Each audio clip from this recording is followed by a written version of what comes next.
Nearly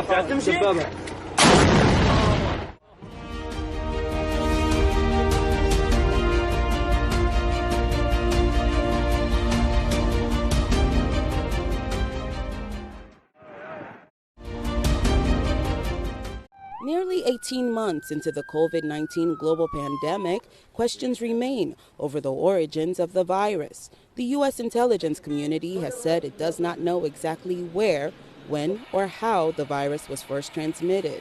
And just this past June, the top U.S. intelligence official warned intelligence agencies may never find a so-called smoking gun.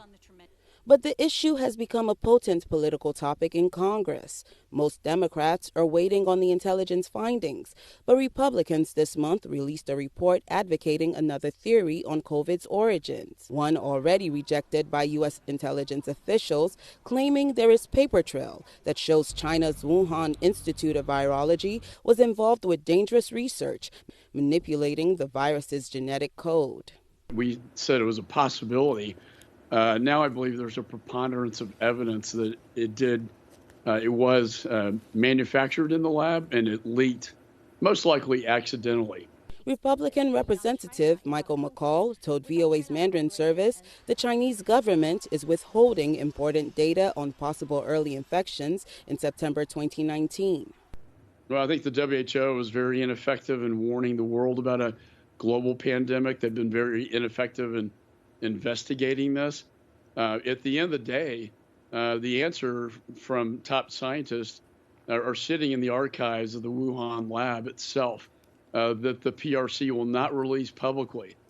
Yet, while there is frustration with the way China has answered questions about the outbreak, the leading theory among many scientists is that the virus did in fact originate from a natural source.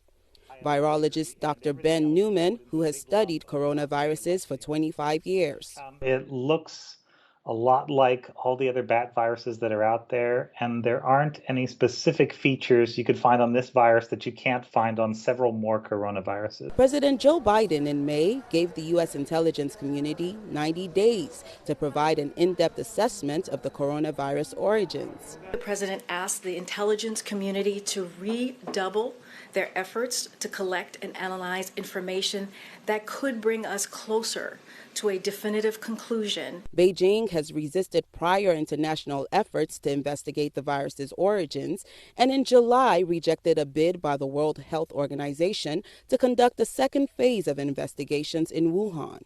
China also dismissed the lab leak theory as defying science. In order to shift its responsibility in poor COVID-19 response and out of the political motive of smearing and suppressing others, U.S. has been busy with the politicization, stigmatization, and turning early tracing study into its tool. Experts say it's critical to find the origin of a virus that has so far killed more than 4 million people worldwide.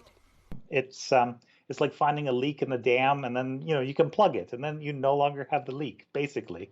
And we do not know where that is or how imminent the danger is, whether this thing is really close or far away, whether there are lots of different variants of this thing, or whether it was a one-time thing. The U.S. intelligence community has said there is no available evidence that the virus was man-made or genetically modified. Jesusemen, VOA News, Washington.